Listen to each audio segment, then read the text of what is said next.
네, 오늘 드디어 이제 레위기 27장 마지막 14절부터 25절까지 보면서 레위기를 이제 마무리하려고 합니다.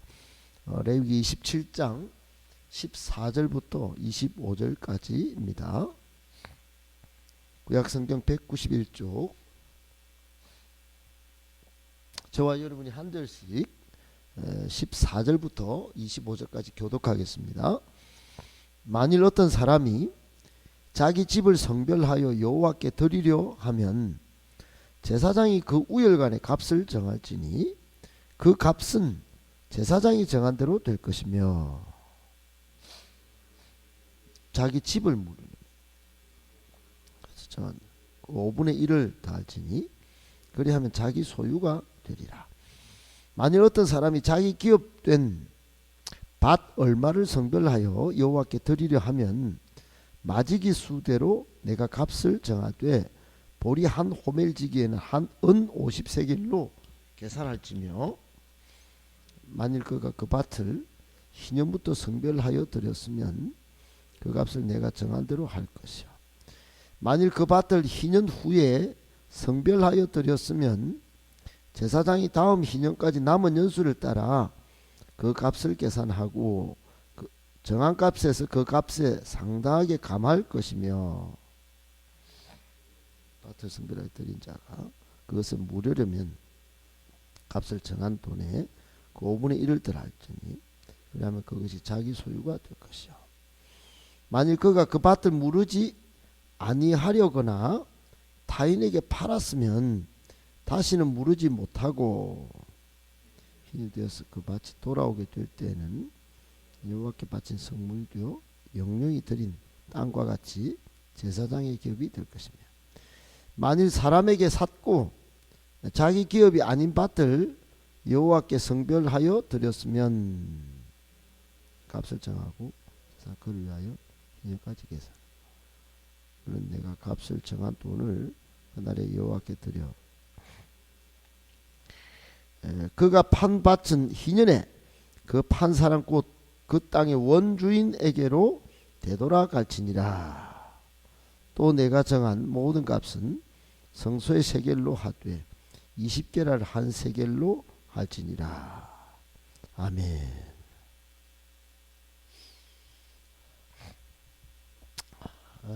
할렐루야. 여러분을 이 토요일 새벽에도 나오신 여러분을 하나님께서 복 주시고 은혜 주시고 또 기도에 응답이 있는 은총도 주시기를 예수님의 이름으로 축복합니다. 아멘. 오늘 말씀 세 가지로 정리해 볼게요. 첫 번째, 하나님이 지으신 것은 모두 하나님의 것이지 우리의 것이 아닙니다. 여러분, 우리는 꼭 알아야 할 것이 우리 목숨, 또 우리 자녀, 또 우리 재산, 집이든지 또 뭐 토지든지 우리의 소유물 그 어떤 것도 원래 지으신 분이 있다는 사실을 꼭 알아야 합니다. 처음 오게 된 것이 하나님께로부터 온 것이죠. 태초에 하나님이 천지를 창조하시니라. 그리고 창세기 1장 27절에 보면 하나님의 형상대로 사람을 지으셨다 그랬어요. 우리의 목숨도 전부 하나님 것입니다. 그래서 욥기 1장에 주신 이도 여호와시요 거두시는 이도 여호와시니 그렇게 고백을 했습니다. 모든 것이 하나님의 것인 걸 고백한 것이죠. 그러면 두 번째로 생각할 게 뭐냐? 그러면 이 땅에 모든 있는 자연 만물 또는 우리가 가진 목숨이나 또 이 세상에서 얻은 모든 것들은 그러면 우리가 어떤 인식을 갖고 돼야 되느냐? 우리는 청지기다. 청지기. 하나님의 것인데 우리는 맡아 관리하는 자다. 그런 이야기입니다. 여러분, 이게 기독교인에게 얼마나 중요하냐? 특별히 자녀의 문제에 접근하면 이게 굉장히 중요하게 됩니다. 우리는 우리가 결혼해서 우리가 아이를 낳는 줄 알지만 자녀도 하나님의 것입니다. 우리는 마땅히 맡아 기르는 사람일 뿐이에요. 그 사실이 명확히 되지 않으면 아이를 막 자기 것인 줄 알고 막 대하는 것입니다. 여러분 그렇게 막 대해서 키운 자녀와 하나님의 것을 인정하고 하나님의 자녀로 생각하여 키운 것과 여러분 그 결과는 굉장히 다를 것입니다.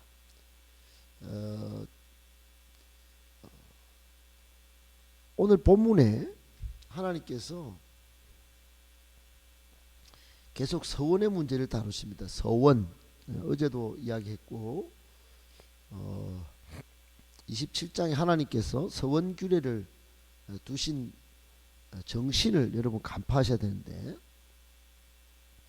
사람이 하나님께 자꾸 서원을 내서 뭐 문제를 해결하려고 덤벼들기 때문에 하나님께서 어쩔 수 없이 서원 규례를 만드신 거예요. 하나님은 서원하거나 말거나 간에 사람에게 필요한 것들을 다 주시고 또 모든 복을 다 주실 준비를 다 하고 계신 겁니다. 근데 좀 빨리 얻고 싶고 한나같이 자녀가 없을 때 본인이 당하는 그 수많은 고통, 그 한숨을 인하여 하나님 앞에 서원을 이렇게 한 거죠. 그렇게 서원을 하니 하나님이 어쩔 수 없이 그 서원을 또 들어주지 않을 수가 없게 된 것이에요. 이스라엘 백성들이 하나님께 서원을 할 때 자기 목숨을 서원하는 경우도 있고 자녀도 서원하는 경우가 있고, 오늘 본문에 보듯이 집도 토지도 서원물로 하나님께 드리고 하나님께 서원하는 경우가 있었어요. 이렇게 서원할 때 그 값을 어떻게 할 거냐 하는 문제가 생깁니다. 그 값을 정하는 사람이 제사장이었어요. 제사장이 그 값을 토지나 가옥은 매겨가지고 처분을 하고 그 처분한 값을 성소를 위해서 쓰게 했어요. 하나님께 드린 거는 성소를 위해서 쓸 수 있으니까요. 그러나 이게 안 되겠다. 물으는 사람이 생기는 겁니다. 물으는 사람. 물을 경우도 하나님께서 규례를 정하셨어요. 5분의 1을 추가해서 내고 그러면 자기 소유가 되도록 하셨어요. 여러분 여기 집 또는 땅을 서원했다가 그 값을 제사장이 다 매기고 처리 끝났는데, 중요한 건 물으는 사람들이 생기고 또 이런 이제 문제가 생기니까 하나님께서 중요한 한 원칙을 정하셨는데 그게 희년하는 것입니다. 희년이 뭐냐면 50년이 되면은 이 뭐 무르고 또 자기 욕심도 생기고 하는 모든 절차를 다 원 상태로 돌리는 거예요. 여기에 하나님이 부여한 정신이 뭐냐, 이게 원래는 전부 하나님의 것이다 하는 정신을 이스라엘 백성에게 가르친 겁니다. 아무리 하나님께 드리고 또 물으고 또 어떤 사람은 자기 소유를 다른 사람한테 팔고 또 다른 사람한테 산 거를 또 하나님께 드리고, 이 모든 거 다 중요한 일이지만 그러나 너는 알아야 된다. 이게 전부 하나님 거다.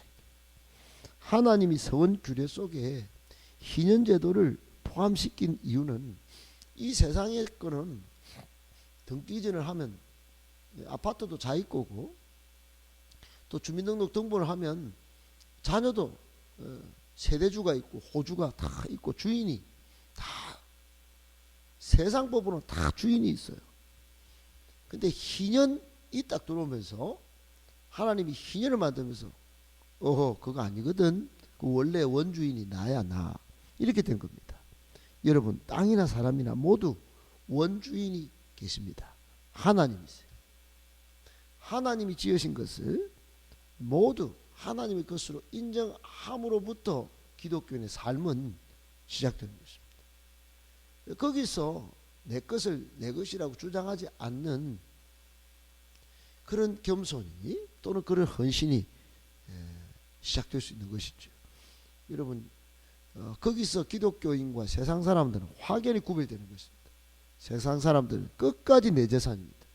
끝까지 내 생명이고 자기 생명을 자기가 자살로 내어 던져도 세상 사람은 그런 생각에서 하는 것이고 우리는 하나님의 것이니 주신 생명조차도 함부로 못하는 거예요. 재산도 마찬가지입니다. 꼭 여러분 희년 정신 속에 있는 하나님의 것됨 이 정신을 잘 지켜서 잘 청지기로 관리하셔서 하나님의 기쁨이 되기를 예수님의 이름으로 축복합니다. 아멘. 두 번째, 우리는 하나님 앞에 정직하고 성실해야 합니다. 여러분 오늘 20절 21절에 보면 토지를 서원한 후에 무르는 경우가 생겼어요.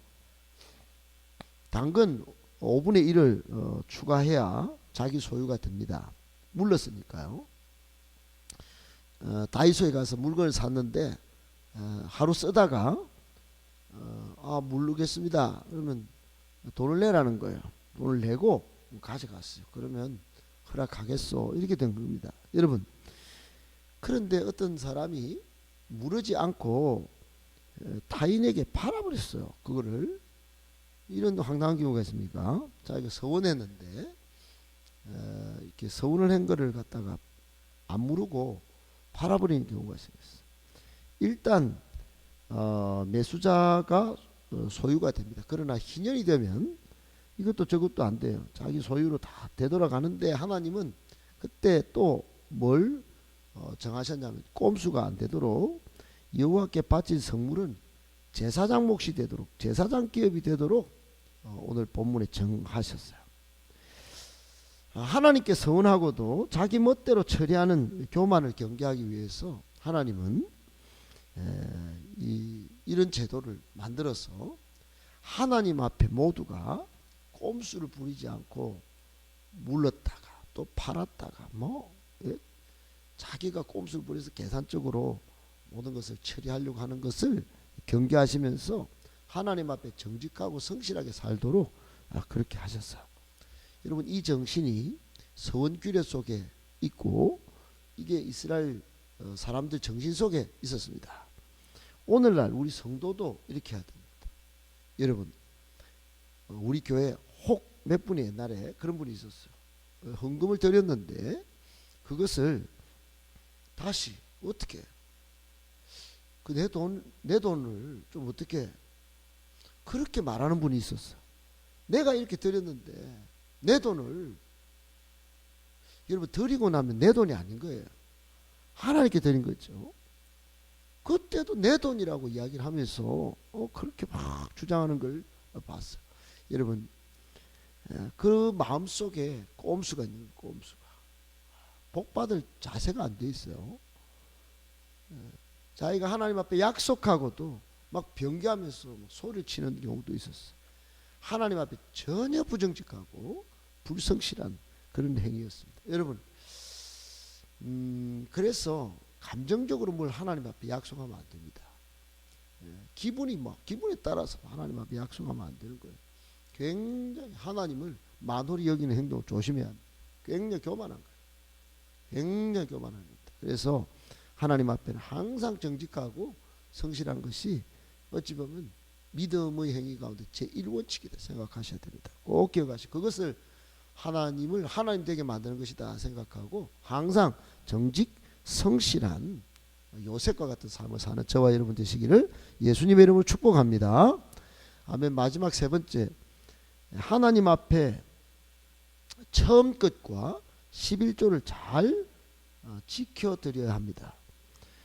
여러분 레위기 27장 오늘 본문은 우리가 5절까지 읽었지만 26절부터 끝까지 레위기 27장이 이제 레위기의 마지막인데 마지막 규례는 뭐냐?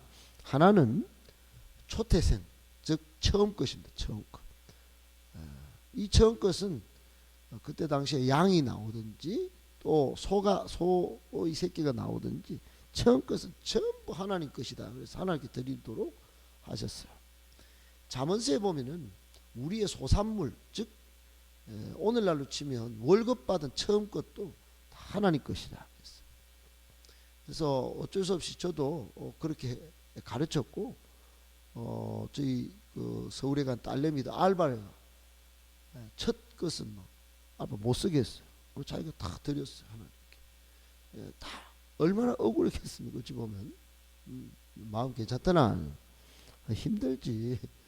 그래도 드리라 하니까 그 드리지 뭐 이렇게 말을 하는데 얼버무리면서요. 성경대로 가르친 겁니다. 여러분 11조도 마찬가지예요. 11조 전부 하나님 겁니다. 여러분 11조 정신이 중요한 게 뭐냐? 11조 여러분 전체적으로 10은 하나님 거 전부 다. 10의 10 전부요. 그런데 하나님은 어떻게 하셨냐? 10의 9는 너희 것으로 다 해라. 누리라 말. 다 너희 몫으로 해가지고 누리면서 살아라. 그러나 10분의 1은 10의 1조는 10의 10이 하나님 것으로 인정하고 그걸 드리면 된다. 여러분 이 관점을 변화시켜야 돼요. 관점이 이 돈에 대해서 이 보는 눈이 달라져야 돼. 항상 10의 10이 하나님 건데 내가 10의 9를 누리도록 하셨다. 이런 생각을 가져야지. 이거 10의 1 이거 뺏어가나. 이런 식으로 하면 이게 인색해지는 것입니다. 하나님은 11조 규례를 만드시면서 10의 9조는 우리 보고 누리도록 하셨다는 거 꼭 기억하시고 11조 정신에 중요한 관점을 가지셔야 합니다. 말라기에서 보면 너희 11조를 하나님의 창고에 들여 양식이 하나님 집에 있게 하고 너희 모두에게 너희 가운데 하나님이 정말 흘러 넘치도록 복을 붓지 아니하나 보라. 그게 중요한 단어가 나오는 게 시험, 이런 단어가 나오는 시험. 하나님을 시험하여 하나님이 복을 과연 흔들어 넘치도록 부어 주시는지 아니하시는지 한번 테스트 해보라. 이런 말씀이 있어요. 11조 정신을 레위기에서 만드신 하나님이 10의 9를 다 누리도록 했는데 10분의 1 그것 갖고 하늘 창고에 탁 들는지 안 들는지 보고 복을 주신다. 여러분 꼭 기억하고 우리는 애초부터 10의 9를 다 누리는 사람이지 10의 1조를 그 억지로 인색하게 떼내는 그런 정신으로 10의 1조를 드리는 것이 아니라는 것 꼭 기억하고 기꺼이 하나님 것을 하나님의 것으로 드릴 수 있는 믿음 가지고 살면서 복 받기를 예수님의 이름으로 축복합니다. 아멘.